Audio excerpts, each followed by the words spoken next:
अरे यार मैं उससे बात कर लूंगा ना, तू रख अभी।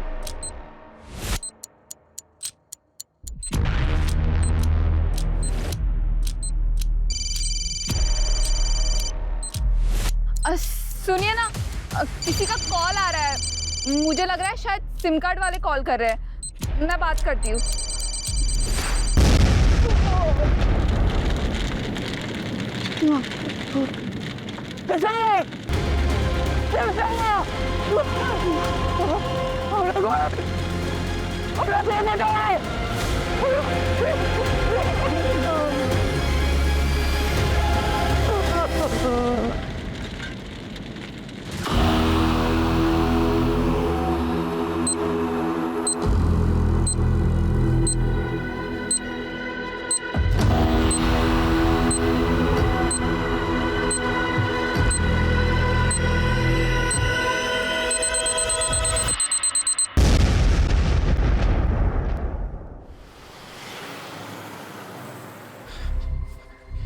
साहब का मिलेंगे बोरिया बेट। थैंक यू सर, मुझे आपको एक इम्पॉर्टेंट इन्फॉर्मेशन देनी है। किस सिलसिले में? सर मैं नमोनियम सिट्रेट का स्टॉकिस्ट हूँ। जी सर आज डॉक में लोड करते हुए हमें पता चला कि at least 15 kg ammonium citrate and फिलेंटिन स्टिक्स गायब है sir. What? 15 kg? Yes sir, मैंने पूरा चेक किया, मुझे लगता है चोरी हुई है। तो बहुत बड़ी मात्रा है। लेकिन सर इतने ज्यादा मात्रा में इतने डेंजरस एक्सप्लोजिव्स कोई क्यों चुराएगा? जाहिर सी बात है, कोई बड़ा ब्लास्ट प्लान कर रहा है। सर इस मामले की सीरियसनेस को देखते हुए मुझे लगा कि मुझे आपको इन्फॉर्म करना चाहिए। ठीक है, आप इनकी FIR दर्ज करवा। Right sir. Thank you. Patel sir, इनके स्टाफ से भी पूछताछ करो। सिचुएशन बहुत अलार्मिंग हो सकती है। अपने खबरी नेटवर्क को एक्टिवेट करो और सारे नाकों पे चौकसी बढ़ा दो। लेकिन सर मेरी जानकारी के मुताबिक हमारे कोस्टल एरिया में मच्छी पकड़ने वाले तालाबों में मच्छी पकड़ने के लिए नमोनियम साइट्रेट इस्तेमाल करके छोटे मोटे ब्लास्ट करते हैं। पटेल, 15 kg नमोनियम साइट्रेट और फेलेटिन स्टिक्स मछलियां पकड़ने के लिए चोरी नहीं की जा सकती। डबल चेक करो सर, और इस स्टॉकिस्ट पे भी नजर रखो। पता करो नमोनियम साइट्रेट चोरों ने गायब किया है या खुद गायब करके चोरों पे इल्जाम लगाया जा रहा है। Yes sir. रोजाना हमारे थाने में चोरी और डकैती की घटनाएं दर्ज की जाती हैं। ये हमारे लिए रूटीन वर्क है। लेकिन हमें इस बात के लिए ट्रेन किया जाता है कि अगर कुछ भी अनयूजुअल नोटिस करें तो हम चौकन्ने हो जाएं। मेरी ज्यूरिसडिक्शन में इतनी बड़ी मात्रा में एक्सप्लोसिव्स का चोरी होना यह संकेत दे रहा था कि कुछ बड़ा घटने वाला है। अब कितना बड़ा, इस बात का हमें कोई अंदाजा नहीं। अब मेरे दिमाग में सिर्फ एक ही सवाल बार बार उठ रहा है कि एक्सप्लोसिव्स की चोरी मछलियां पकड़ने के लिए हुई है या फिर इस बार निशाना मछलियां नहीं कोई और है। एक बात बताओ, आज ऐसी क्या खास बात है जो आपने ऑफिस से आकर हमारे साथ घूमने का प्लान बना लिया? तुझे ना घुमाओ तो शिकायत करती है, घुमा रहा हूँ तो भी शिकायत करती है। एक काम करते हैं, गाड़ी वापस मोड़ लेते हैं। ना ना, शू बात करो शू, इतने दिनों बाद तो घूमने निकले हैं। अरे एक मिनट, एक मिनट। किसका फोन है?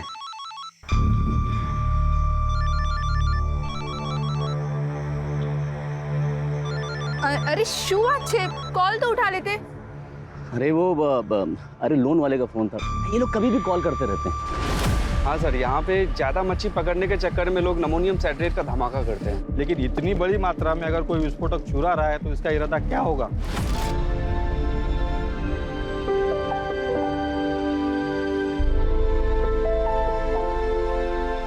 चलो भाई, बहुत तेज भूख लगी है, कुछ खिला दे फटाफट। माँ, मुझे भी भूख लगी है। हाँ तो देख, तेरी सारी फेवरेट चीजें लेकर आई हूँ, ये ले।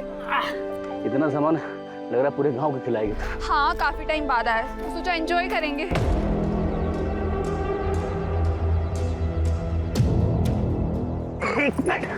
क्या जाओ छो? रुकना।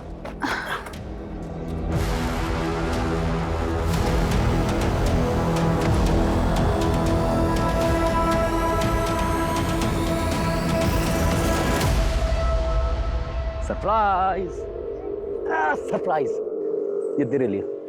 मेरे लिए? खोल के देख।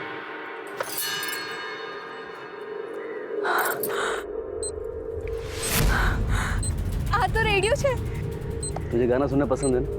थैंक यू तेरे लिए।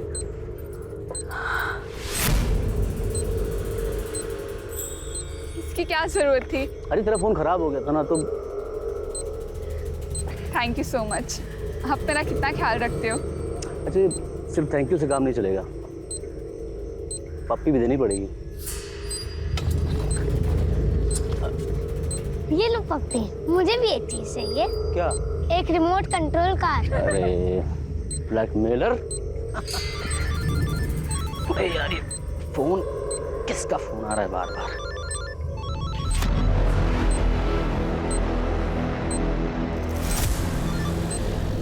हेलो, तुझे कितनी बार बोला है जब फैमिली के साथ रहूं तो कॉल मत किया कर, समझ नहीं आता तुझे? अरे उसे कैसे पता चलेगा?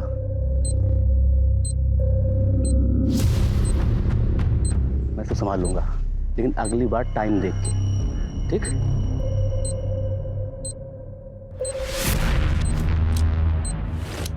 अरे यार मैं उससे बात कर लूंगा ना, तू रख अभी।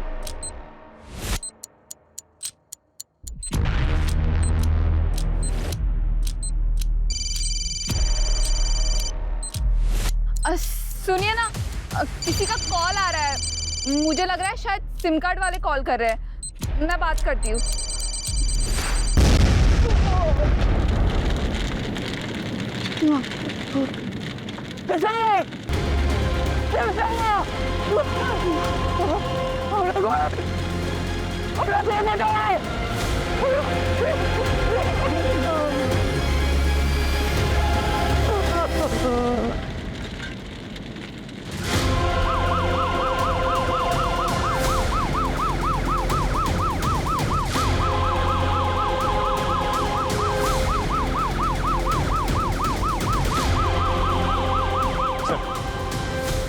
बहुत इंटेंस एक्सप्लोजन था, 2 कैजुअलिटीज हुए हैं, एक औरत और एक बच्चा मारे गए हैं। पूरा एरिया हमने सील कर दिया, फॉरेंसिक टीम अपना काम कर रही है सर।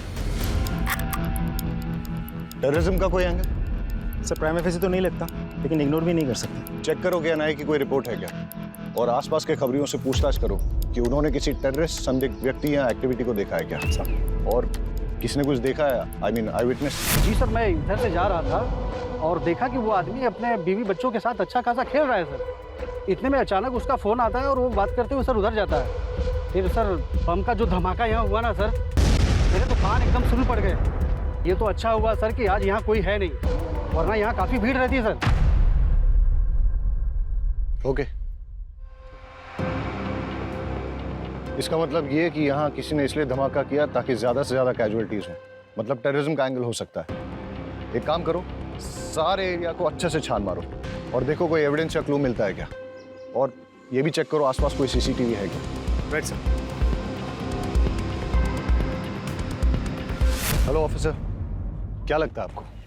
सर पूरी रिपोर्ट तो मैं पूरी जांच होने के बाद ही दे पाऊंगा। फिलहाल कुछ बेसिक एविडेंस मिले, पिकनिक वाली चीज़ें। सर कुछ अनयूजुअल चीज़ें मिली हैं, जैसे ये ट्रांजिस्टर, टूटा हुआ मोबाइल फ़ोन। तो मुझे लगता है ये जो एक्सप्लोजन हुआ है ये एक ट्रांजिस्टर बॉम्ब है।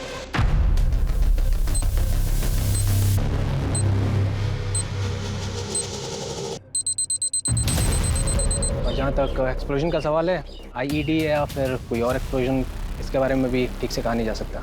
थैंक यू ऑफिसर, कोशिश कीजिएगा कि जितनी जल्दी हो सके रिपोर्ट सबमिट कर दें प्लीज। Sure sir. गणेश भाई, अगर आप चाहते हो कि आपकी पत्नी और बच्चे का हत्यारा जल्द से जल्द पकड़ा जाए तो प्लीज़ हमारे साथ कोऑपरेट करिए। हाँ, ज़रा सोच के बताइए कि ऐसा कोई है जो आपका नुकसान करना चाहता है, ऐसा बॉम्ब ब्लास्ट प्लान कर दे। हमारी टीम को शक है कि ये ट्रांजिस्टर से ही ब्लास्ट किया गया है। ट्रांजिस्टर? इसका मतलब कि जो कुछ भी हुआ मेरी वजह से हुआ है। साहब, मैं बस ड्राइवर हूँ और जो ट्रांजिस्टर मोबाइल एक पैकेट में था और मैं ही से लेकर आया था। वलसाड आ भी गयो, आखिरी स्टॉप है, आखिरी स्टॉप। अरे सर सर, आखिरी स्टॉप है। क्या बात है गणेश भाई, रोज से 1 घंटा पहले पहुंचा दी। अरे नहीं रे, आज रास्ता साफ मिल गया तो खींच दी। लगता है भाभी का बर्थडे आ रहा है। यार मैं सोच रहा था किशोर और तेरी भाभी घुमा देता हूँ आज कहीं, वरना इस ड्यूटी में तो कभी टाइम नहीं मिलेगा। तो है। गणेश भाई, मैं क्या बोल रहा था, बोल ना। आप जल्दी जा ही रहे हो तो मैं भी जरा होके आऊं क्या? तू किधर जाएगा? अरे गणेश भाई। हाँ? चल जा। लॉक? अरे मैं कर दूंगा, तू जा। चाल से गणेश भाई। कंडक्टर के जाने के बाद मैंने बस को चेक किया और जब जाने लगा तो मेरी निगाह सीट नंबर 9 के नीचे पड़ी।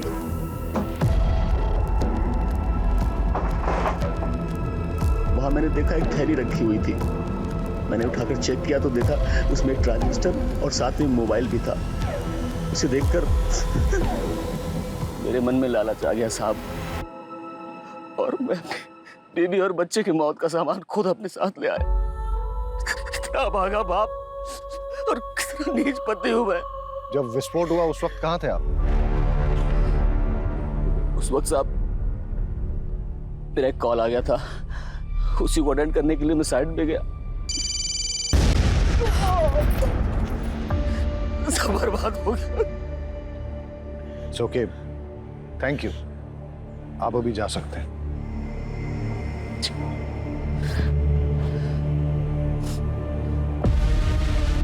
सर, मुझे तो इस गणेश की कहानी पे बिल्कुल भरोसा नहीं है। एकदम सही कह रहे हैं सर, इसकी कहानी पूरी मनगढ़ंत लगती है। एक काम करते हैं सर, इसको उठा लेते हैं। Let's not jump to conclusions. ये वक्त सही नहीं है इससे ज्यादा पूछताछ करने का। अभी जाने दो इसे और अपनी फैमिली का क्रियाकर्म पूरा करने दो।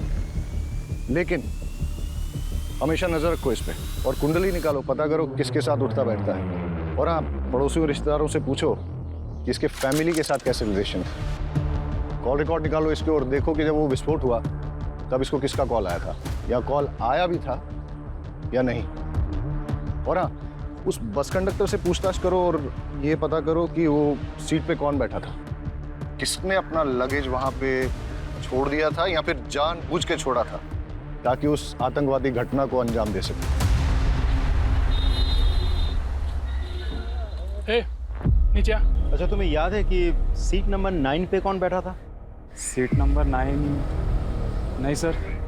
रजिस्टर या टिकट की कॉपी ऐसा कुछ होगा? सर,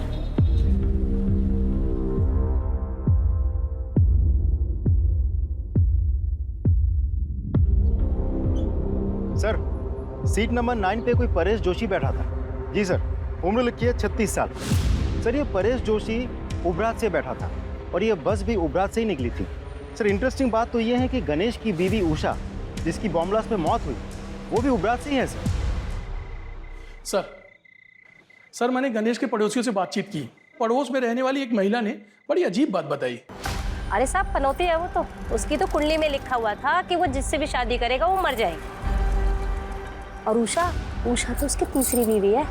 पहली बीवी जो थी ना, वो तो कार एक्सीडेंट में मर गई थी, और दूसरी बीवी वो तो बेचारी हमेशा बीमार ही रहती थी, और फिर किशोर को पैदा करते समय वो मर गई, और 1-2 साल के बाद में ये उषा को बहलाया, क्योंकि चुपचाप। अरे उषा के माँ बाप ने तो किसी से पूछा ही नहीं। अगर मुझसे पूछते मैं तो मना ही कर देती। सर, एक इंपॉर्टेंट लीड मिली है।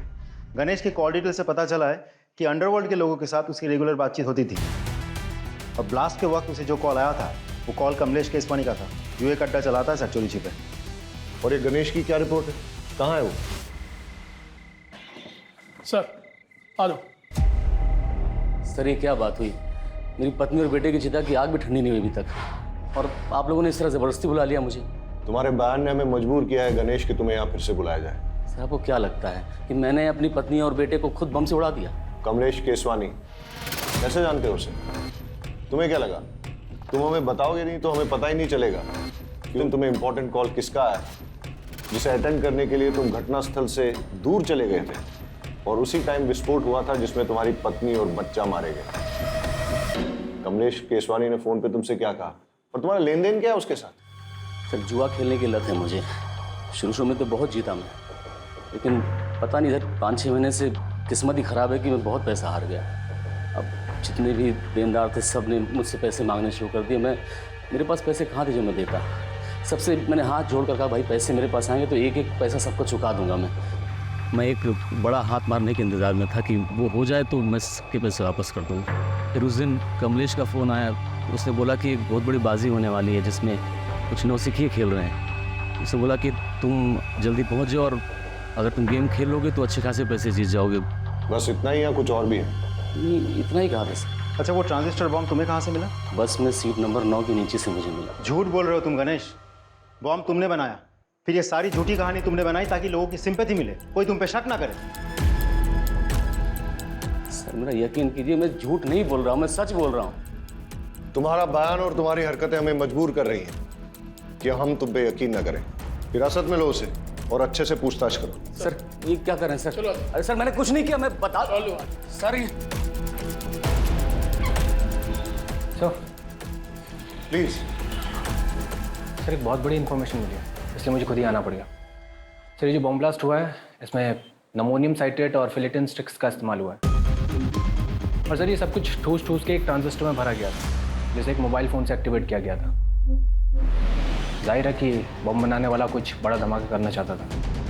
इनफैक्ट मैं भी ये सस्पेक्ट कर रहा था, क्योंकि कुछ दिन पहले हमारे यहाँ एक स्टॉकिस्ट रिपोर्ट लिखाने आया था कि उसके डॉक से अपलोड करते हुए करीबन 15 kg एमोनियम साइट्रेट और फिलेटिन स्टिक्स चोरी हुए। वेल सर अगर ऐसा है तो दैट्स नॉट गुड न्यूज़, क्योंकि जितनी मात्रा एक्सप्लोसिव इस ट्रांजिस्टर में लगे थे तो बचे हुए जो एक्सप्लोसिव उससे 2 बॉम्ब और बनाए जा सकते हैं। पटेल सर, सारे एरिया में रेड अलर्ट घोषित करवा दो और वो रिपोर्ट पे इन्वेस्टिगेशन कहाँ पहुंची है मुझे अपडेट करो। हम अपने एरिया में और एक ब्लास्ट अफोर्ड नहीं कर सकते सर। और ऑफिसर, मैं चाहूंगा कि आप भी वो रिपोर्ट एक बार देख लें। पटेल, इन्हें एक बार वो रिपोर्ट दिखाएं। आप आइए। इस केस के सारे प्राइमा फेसी एविडेंस गणेश के खिलाफ नजर आ रहे हैं, लेकिन ऐसा भी हो सकता है कि गणेश जो कहानी सुना रहा है वो झूठ नहीं बल्कि सच है। और अगर ऐसा है तो आज हुए विस्फोट से हम ये सबक ले सकते हैं कि ये तय है कि शहर में और एक विस्फोट होने वाला है, जिसके लिए बॉम्ब या तो बनाया जा रहा है या फिर बना हुआ है। मुझे अंदेशा हो रहा है कि ये केस ऊपर से जितना सरल नजर आ रहा है उतना है नहीं, इसमें कोई ना कोई पेंच जरूर है। सर, फॉरेंसिक ऑफिसर के मुताबिक मोस्ट प्रोबेबली ये ब्लास्ट उन्हीं एक्सप्लोसिव से किए गए हैं जिनकी चोरी हुई है, और ब्लास्ट के साइट से हमें जो सैंपल्स मिले हैं वो स्टॉकिस्ट के सैंपल्स के साथ 90% मैच होते हैं। इसका मतलब श्योरली एक और ब्लास्ट होने वाला है। पटेल, गणेश की बीवी उबरात से है, जहां से गणेश की बस आई थी, और उस बस में सीट नंबर 9 पे परेश नाम का आदमी जो बैठ के आया था वो भी उबरात में ही बस में चढ़ा था, राइट सर?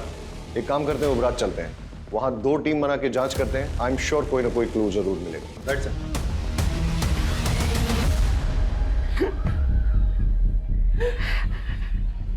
देखिए, हमें आपकी बेटी की मौत का बेहद अफसोस है, लेकिन क्या करें, कातिल को पकड़ना भी तो ज़रूरी है। उसके लिए हमें ये जानना बहुत ज़रूरी है कि ऐसा कोई इंसान है जो आपकी बेटी को मार सकता है, जैसे कि आपका दामाद गणेश। नहीं साहब, गणेश पे शक करने की कोई वजह नहीं हमारे पास। अच्छा, गणेश के अलावा ऐसा और कोई जिसके साथ उसकी कोई दुश्मनी हो, कोई अनबन हो? उषानो जूनो बॉयफ्रेंड विनायक दवे नाम है उसका। 1 नंबर दारूडियो ने गुंडो छे।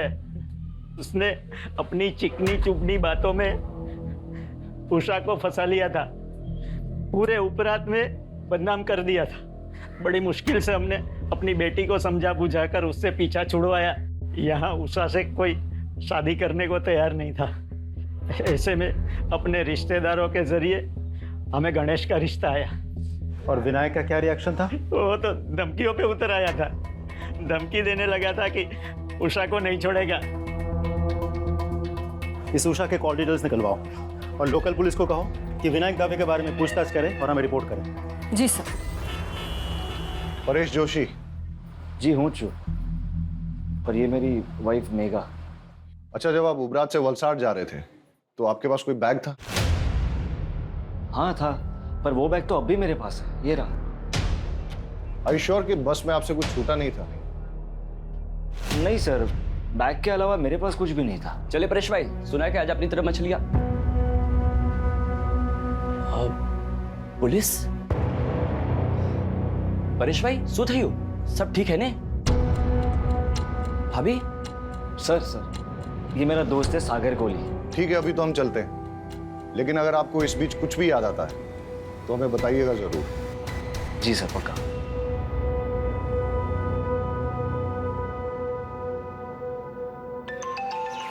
Excuse me. Hello, thank you sir forensic team की कॉल थी सर। टीम ने उस ट्रांजिस्टर के मेक और मॉडल का पता लगा लिया है। साथ ही उस फ़ोन का IMEI नंबर भी मिल गया सर, जिसे डेटोनेटर के लिए इस्तेमाल किया गया था। एक बात और सर, उस फ़ोन पर सिर्फ एक कॉल आई थी और वो कॉल उबरात के किसी PCO से था। शाह, एक जगह जितनी शांत दिखती है ना, उतनी है नहीं। ट्रेस करो ये IMEI नंबर किसके नाम पर रजिस्टर्ड, और अगर ट्रांजिस्टर के मेक और मॉडल का पता चल गया है तो मैन्युफैक्चरर से बात करो और पता करवाओ यहाँ उबरात और वलसाड़ में उसे डिस्ट्रीब्यूट कौन करता है। Right sir. सर, उषा के माँ बाप से मेरी बात हुई। उषा के पेरेंट्स ने उषा की शादी उसके पुराने प्रेमी विनायक दवे से नहीं, गणेश से करवाई थी। ये विनायक के बारे में कुछ पता किया? सर, गुंडा और शराबी है और वो लगातार उषा को शादी के बाद से धमकी दे रहा था कि अगर वो वापस लौट के उसके पास ना आए तो वो सिर्फ अपने आप को ही नहीं, उषा को, उषा के हस्बैंड को और बच्चे को, सबको मार देगा। ये मैसेज अभी भी उषा के फ़ोन में है। तो विनायक कहाँ है अभी? उठा लिया सर। गणेश की बस में ट्रांजिस्टर बॉम्ब तूने प्लांट किया ना? मैं बस उसको मारकर चाहता था कि उषा मेरी जिंदगी में आ जाए सर, लेकिन बम मैंने नहीं लगाया सर। तूने उषा को धमकी नहीं दी थी कि अगर वो लौट के तेरे पास ना आए तो तू उषा को, उषा के हस्बैंड को, उसके बच्चे को, सबको मार डालेगा? मैंने धमकाया था सर, मैं उसे नहीं भूल पा रहा था सर, लेकिन विस्फोटक में मेरा कोई हाथ नहीं है सर। सच में सर। देखते हैं तेरी बात में कितनी सच्चाई है। फिलहाल तो इस विनायक को छोड़ देते हैं, लेकिन नजर रखो इस पे और पता करो कि जिस दिन ब्लास्ट हुआ उस दिन ये कहाँ था। इस मेक और मॉडल का ट्रांजिस्टर आपके दुकान से बेचा गया था? हाँ साहब, मैंने बेचा था। किसे बेचा था? वो तो साहब मुझे याद नहीं है। क्यों? बिल बुक में होगा ना। साहब क्या छोटी सी दुकान है, वो कैश में बेचा था ताकि इनकम टैक्स में थोड़ी छूट मिल जाए। पता है ना ये गैर कानूनी है। हाँ, उस ट्रांजिस्टर का इस्तेमाल बॉम्ब ब्लास्ट में किया गया है। अरे साहब मुझे पता नहीं, मैं तो गरीब आदमी हूँ, मुझे माफ कर दो। अच्छा, जिसे वो ट्रांजिस्टर बेचा था उसकी शक्ल याद है? कहीं ये तो नहीं था वो आदमी? नहीं साहब, वो तो एक औरत थी। औरत थी? जी साहब, बल्कि साहब वो तो आज एक और ट्रांजिस्टर लेके गई है। मैंने उसको पूछा मैडम क्या बात है एक के बाद एक, तो बोली कि उसके जिस दोस्त का बर्थडे था उसको मना नहीं पाई, तो बोली कि परसों किसी उसके दूसरे दोस्त का बर्थडे है, बोली इस बार अच्छे से धूम धड़ाका करूँगी। दुकान में CCTV भी नहीं लगा है? नहीं साहब, छोटी सी तो दुकान है। आगे से बिल बुक मेंटेन कीजिएगा। जी साहब। लोकल पुलिस से कहो कि इस दुकान पे और इस दुकान के मालिक पे नजर रखें। सर, अच्छा इस IMEI नंबर का मोबाइल तुम्हारी दुकान से बेचा गया था? एक मिनट सर, चेक करके बताता हूँ।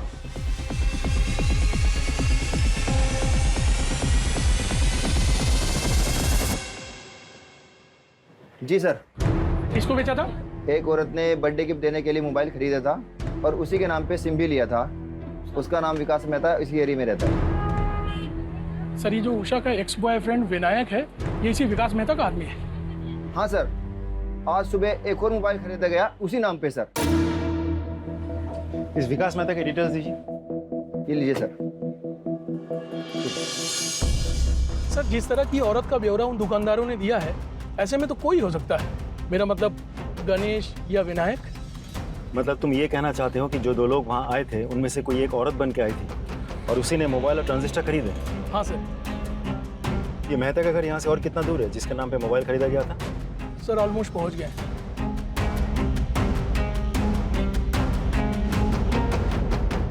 ओह हेलो, क्या ये सरकारी गार्डन नहीं है जो अंदर घुसते चले जा रहे हो? मेरा घर है, मेरी परमिशन के बिना यहाँ पत्ता भी नहीं हिलता।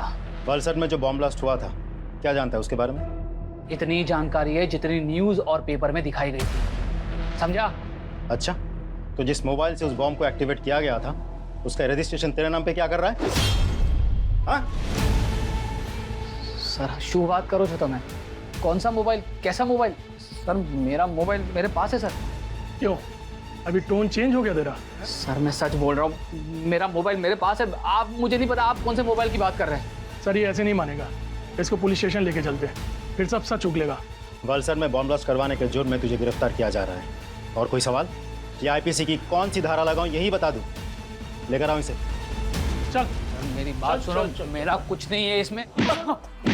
अरे हिम्मत भाई मारी बात मारो। अरे मैं कहीं नहीं करी, मैंने क्या मारो जो अरे अरे साहब मेरा यकीन कीजिए, मैंने कुछ नहीं किया, वो बॉम्ब प्लान नहीं किया मैंने। ये विनायक तेरा ही आदमी है ना, जिसे तूने गणेश की बस में बॉम्ब रखवाया था? अरे साहब वो एक नंबर का नशेड़ी और शराबी किस्म का इंसान है, वो क्या किसी बस में बॉम्ब प्लान करेगा? उसे शराब पीने से तो फुर्सत मिलती नहीं है। साहब जो हमारी बात सांभो, तब खोटा मानस ने पकड़ी मुक्की से। अरे वो बाहर गुनेगार फिर रहा है, उसको पकड़ो जाके। ये जब तक सच ना उगले ना, उठते रहो इसे। हमारी बात सांभो, तब खोटा मानस ने पकड़ो। सर मेहता कुछ बोला? बहुत तोड़ा सर, लेकिन मुंह नहीं खोल रहा, बहुत शातिर है। बैकग्राउंड क्या है उसका? नामी गुंडा है सर, आसपास के एरिया में दादागिरी करता फिरता है। ऑलरेडी बहुत सारे केसेस दर्ज है उस पर। एक बात और सर, मेहता के जिस KYC डॉक्यूमेंट्स पर वो सिम कार्ड खरीदा गया था वो फेक है। मतलब कोई मेहता को इस केस में फंसाना चाहता है? हो सकता है और नहीं भी हो सकता, लेकिन तुमने कहा कि मेहता बहुत शातिर है और कई केसेस दर्ज हैं उस पर, इसलिए ऐसा हो सकता है कि अपने आप को प्राइमा फेसी सस्पेक्ट बनाने के लिए उसने ये सब जानबूझ के किया और बाद में सिंपैथी पाकर सस्पेक्ट लिस्ट से बाहर हो गया।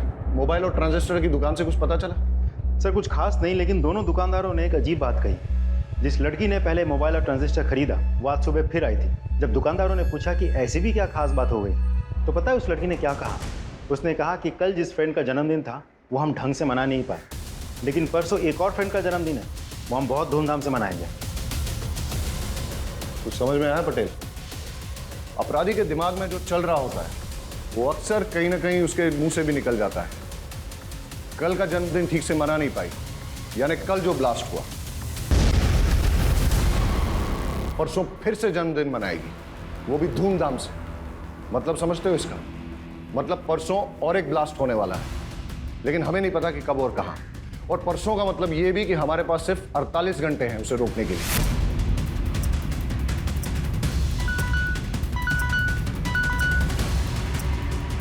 यस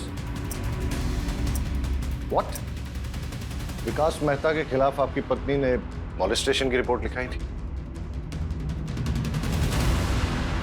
जी हाँ सर, दरअसल उस दिन परेश जी अपने दोस्त के साथ सूरत गए थे और मैं घर पर अकेली थी।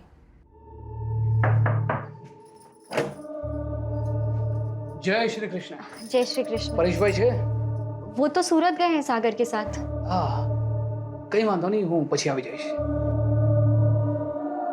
अब एक गिलास पानी मिलेगा? जी जी आप बैठिए ना, मैं लेके आती हूँ।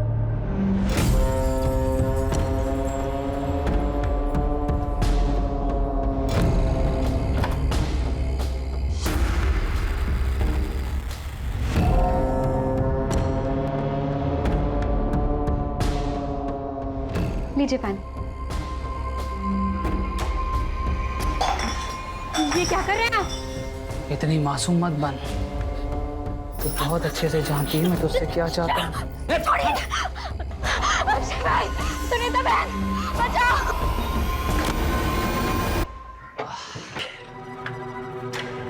मेघा, मेघा, अरे શું થયું તને?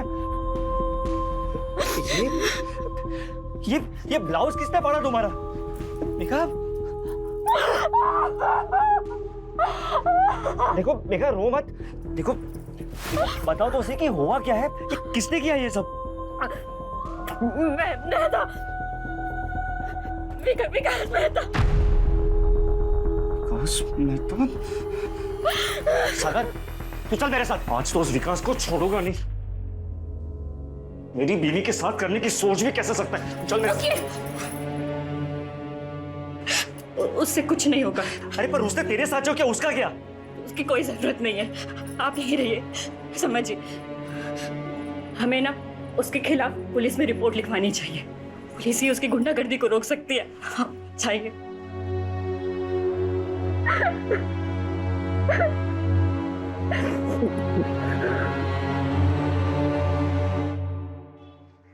सर मुझे तो लगता है excuse me sir. Hello sir, मुझे तो लगता है मेहता ने ही बॉम्ब प्लांट किया था या करवाया था और टारगेट था परेश। लेकिन अगर मेहता को सर बड़ी इंटरेस्टिंग इन्फॉर्मेशन मिली है।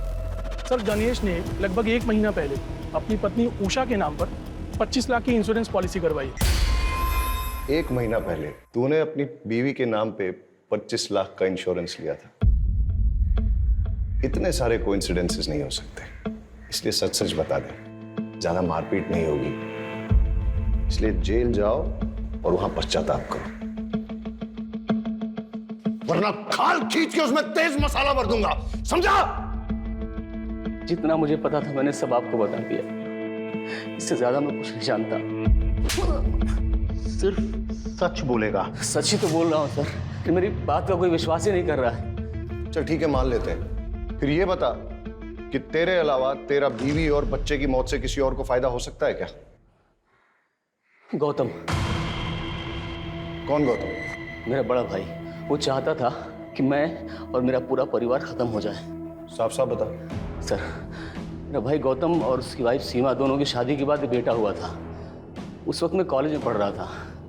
एक दिन मैं अपने भतीजे को, मतलब उनके बेटे को, बाइक पे बिठा के घुमाने ले गया और एक्सीडेंट हो गया जिसमें वो मर गया। ये सब मेरी शादी के पहले हुआ था सर। मैंने उन दोनों से बहुत माफ़ी मांगी, लेकिन उन्होंने मुझे माफ़ नहीं किया। ज़िंदगी भर का बैर पाल लिया। अभी 4-5 महीने पहले की बात है सर। माँ की तबीयत बहुत ख़राब थी तो पिताजी ने हम सबको बुलाया था। ये सरासर अन्याय है पिताजी। आप सब कुछ इसके बेटे के नाम कैसे कर सकते हैं? कोई अन्याय नहीं कर रहे हम। हमें जो लगा वो ठीक समझा, वो हमने किया। और वैसे भी इसका बेटा जो है वो इस घर का चिराग है। ये किशोर ही है जो हमारे खानदान और पुरखों का नाम रोशन करेगा। लेकिन इस गणेश ने जो मेरे बेटे की बडली चढ़ा दी, उसका क्या बाबूजी? हाँ, अभी क्या बात कर रही हैं? वो एक्सीडेंट था। सोच समझ के किया था तूने, साजिश थी तुम्हारी। इस बात पर मुझे कोई बहस नहीं चाहिए। और वैसे भी जो कुछ भी हमारा है, हमें निर्णय लेना था, हमने सही निर्णय ले लिया। ठीक है? आ तो बहु जुलुम छे। मैं ना इतनी आसानी से हार नहीं मानने वाली। देख लो तुम। लेकिन हम वसीयत तो नहीं बदल सकते ना। तो क्या करोगे तुम? हाथ पे हाथ धरे बैठे रहोगे? उसने मेरे बेटे को मार दिया और अब वो पूरी जायदाद हड़पना चाहता है। कुछ समझ रहे हो तुम? अरे आदमी हो या नामर्द? नामर्द नहीं हूं, देख लूंगा मैं उसे। अरे होने दो उसके बेटे के नाम जायदाद। जब उसका बेटा, उसकी बीवी और वो खुद इस दुनिया में नहीं रहेगा तो सब जायदाद अपने आप हमारे नाम हो जाएगी। चल मान लेते हैं कि गौतम तेरे परिवार की जान का दुश्मन था, लेकिन उसे बॉम्ब बनाना आता था क्या? सर, सिविल इंजीनियरिंग की है उसने। सड़कें बनाता था, पहाड़ों को तोड़ने के लिए बम विस्फोट करता था। लेकिन बाद में उसने वो नौकरी छोड़ दी और घर पे ही ये इलेक्ट्रॉनिक्स आइटम को रिपेयर करने का काम शुरू कर दिया।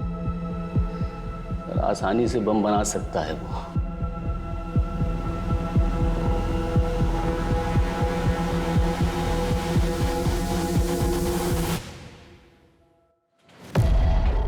गौतम भगत जी, तुम्हारे भाई की बीवी और बच्चे की मौत हो गई बॉम्ब ब्लास्ट में, तुम एक बार देखने तक नहीं गए?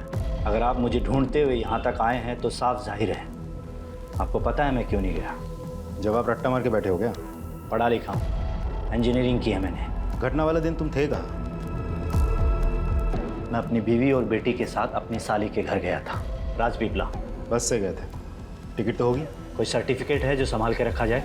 तुम्हारी बेगुनाही का सर्टिफिकेट हो सकता था।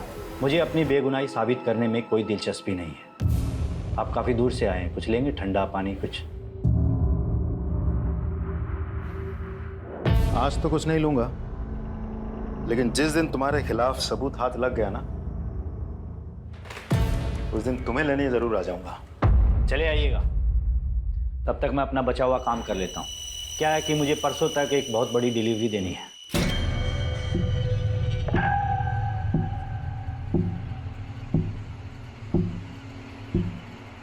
जी सर। और जैसा उसका बैकग्राउंड है और जिस तरीके से वो मुझसे बात कर रहा था, मुझे तो लगता है ये पूरी घटना के लिए वही जिम्मेदार है। अब वो कह भी रहा था कि परसों उसको कहीं डिलीवरी देंगे। उसे इमीडिएटली स्कैनर पे डालो और उसकी बीवी का फोटो वो मोबाइल और ट्रांजिस्टर शॉप ओनर्स को दिखाओ, पहचान करवाओ। हो सकता है कि ये इन्हीं का किया करा है। ये नहीं थी? नहीं साहब, ये नहीं थी।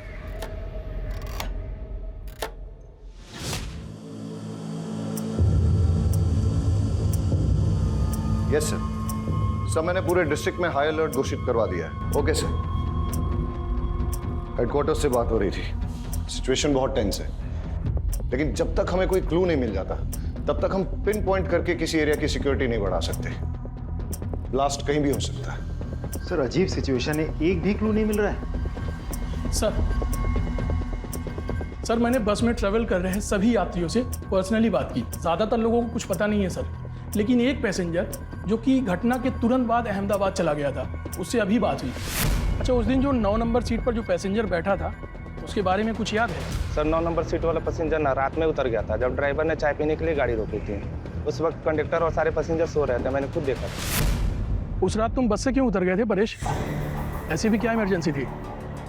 सर दरअसल मेरे फ्रेंड के पिताजी को हार्ट अटैक आया था और उसकी मदद करने के लिए कोई भी नहीं था। अब ऐसे आड़े वक्त पर उसके पास जाना मैंने ज़रूरी समझा। अच्छा, वैसे तुम जा कहाँ रहे थे? वलसाड़? जी नहीं, मैं वापस जा रहा था मेरे ससुराल। वजह जान सकता हूँ? सर दरअसल वो विकास मेहता ने मुझे धमकी दी थी। मेरी पत्नी के रिपोर्ट पर उसे जेल हुई थी, पर उसने अपनी पहचान लगाई और उसे बेल मिल गई थी। उसके बाद उसने मुझे अपने घर बुलाया और धमकाया। क्या हुआ? ये यहाँ पर क्यों लाया? मैंने क्या किया है? तेरी बीवी को बोल अपना केस वापस ले, वरना तेरी बीवी का तो कुछ नहीं कर पाऊंगा, लेकिन बेटा तेरे छोटे छोटे टुकड़े करके समुंदर की मछलियों को खिला दूंगा। अच्छा, तुम्हें क्या लगता है ये सब कुछ विकास मेहता का किया धरा है? सर वो इतना घटिया आदमी है ना, वो कुछ भी कर सकता है और मुझे पूरा विश्वास है मुझे मारने के लिए वो बॉम्ब उसी ने प्लान किया होगा।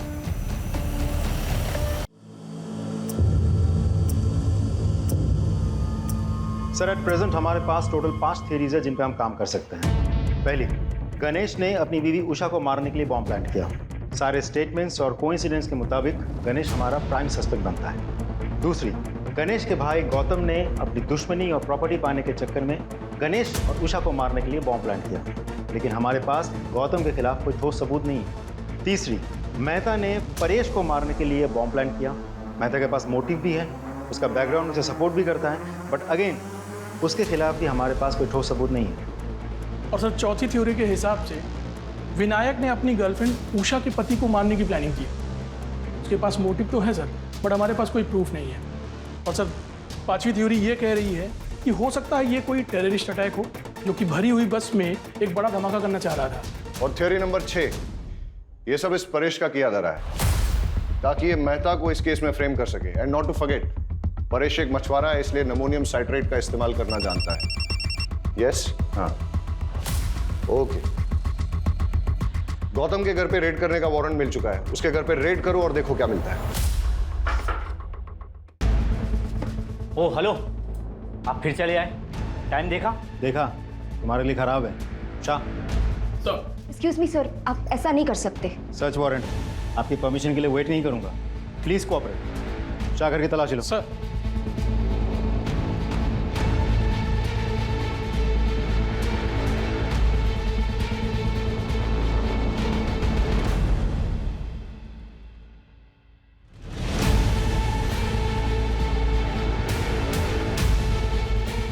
सर ये देखिए क्या मिला।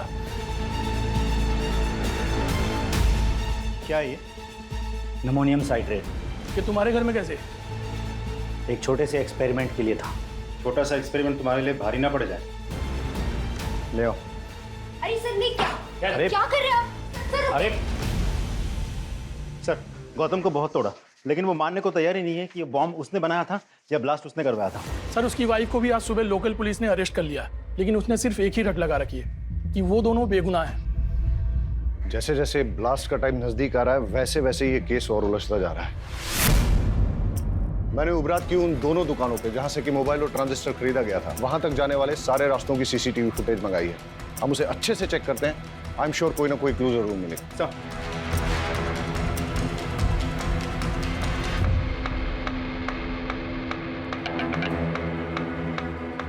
हमें सारे एविडेंस बारीकी से चेक करने चाहिए।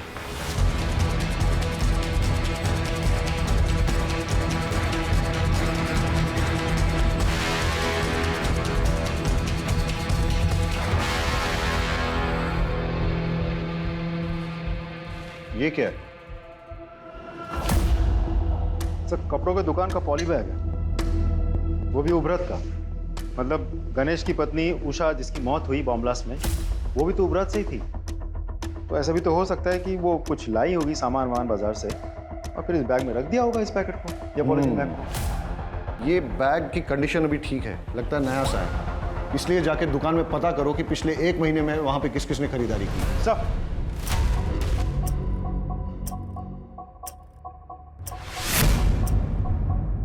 अच्छा, सामान बेचने के बाद आप लोग बिल बुक तो मेंटेन करते होंगे? जी सर।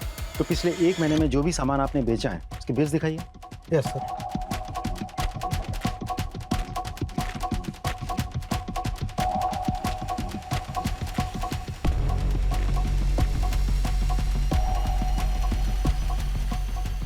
इस डेट की फुटेज मिलेगी? लीजिए सर।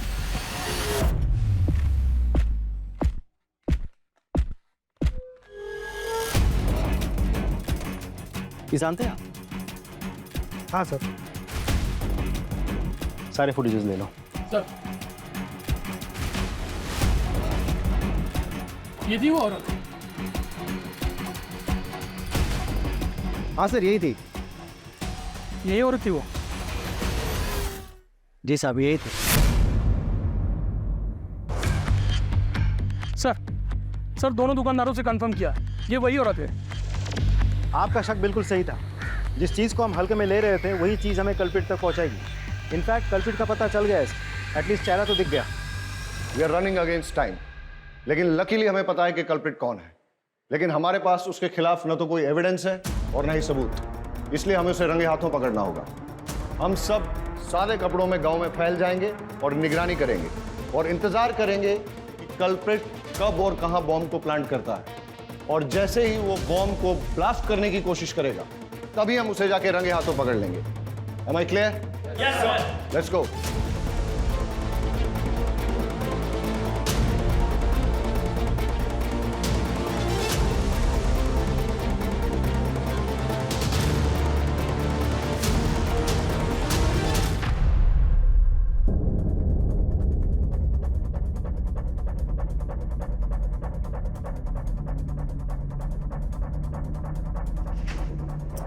अमोनियम साइट्रेट है सर। हाँ पटेल। सर हमारा शक बिल्कुल सही निकला। चुराया हुआ अमोनियम साइट्रेट और फिलेटिन स्टिक्स यहाँ छुपाए गए हैं और बॉम्ब बनाने का सारा सामान भी यहाँ मौजूद है। तुम उस पर नजर जमाए रखो, मैंने भी इसको रडार पे ले लिया है। Right sir. मेघा चलो निकलो जो। हाँ जल्दी आइएगा। ओके मेरी जान।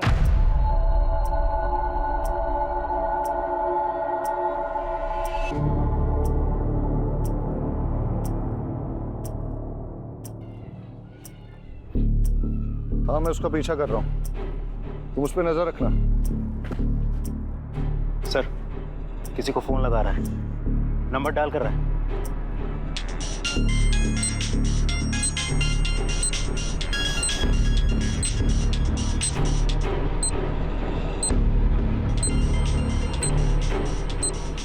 आवाज क्या थी आज?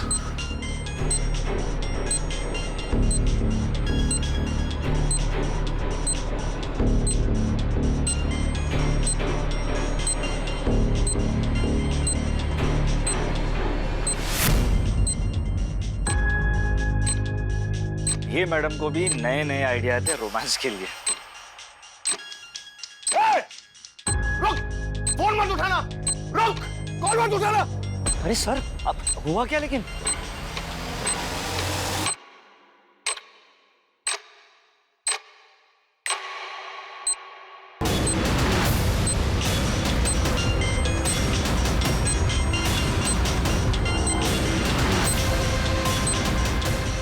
सर ये है क्या? ये कॉल नहीं था, तुम्हारी मौत का फरमान था। जिसको चाहे फोन लगा ले बेटा, कोई नहीं आने वाला है। लड़की बन के बहुत झांसा दे दिया है तूने। बताओ क्यों किया ये सब? मैंने ये सब मेघा को पाने के लिए किया था। दरअसल परेश मछली पकड़ने के सिलसिले में ज़्यादातर घर से बाहर रहते थे। उसी दौरान मैं और सागर एक दूसरे के करीब आए और मैं प्रेग्नेंट हो गई। परेश को लगा कि वो बाप बन गया है, लेकिन मैं जानता था मेघा बहुत दिनों तक सच छुपा नहीं पाएगी, इसलिए हमने एक प्लान बनाया। मैंने डॉक पर से एक्सप्लोसिव चोरी किए और एक हाई इंटेंसिटी बम बनाया और परेश को बस पर चढ़ाते वक्त उसके सीट के नीचे सरका दिया और एक मोबाइल भी रख दिया। मेरी कैलकुलेशन के अनुसार जब बस वलसाड़ पहुंचती तब मैं उस मोबाइल पे कॉल करता और परेश अपने सामान के साथ मोबाइल देखता तो उस कॉल को ज़रूर उठाता और बॉम्ब फट जाता।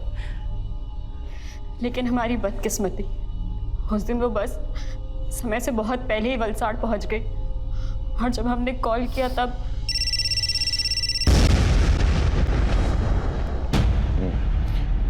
ये विकास मेहता का क्या चक्कर था? उसे मेरे और सागर के अफेयर के बारे में पता चल गया था। मुझे वार्न करने आया था। मैंने उस पर झूठा इल्जाम लगाकर उसे जेल भिजवा दिया। विकास मेहता बेल पर बाहर आ गया था। उसका पुख्ता इंतजाम करने के लिए मैंने एक शॉप से मोबाइल खरीदा और उसके नाम पर सिम भी खरीदा, ताकि जब पुलिस तफ्तीश करे तो वो फंस जाए और उसे सजा मिले। लेकिन उस कपड़ों की दुकान की सीसीटीवी फुटेज पे हमने तेरी शक्ल पहचान ली और तेरा खेल खत्म हो गया। मैं पूरी कोशिश करूंगा कि तुम दोनों को कड़ी से कड़ी सजा हो।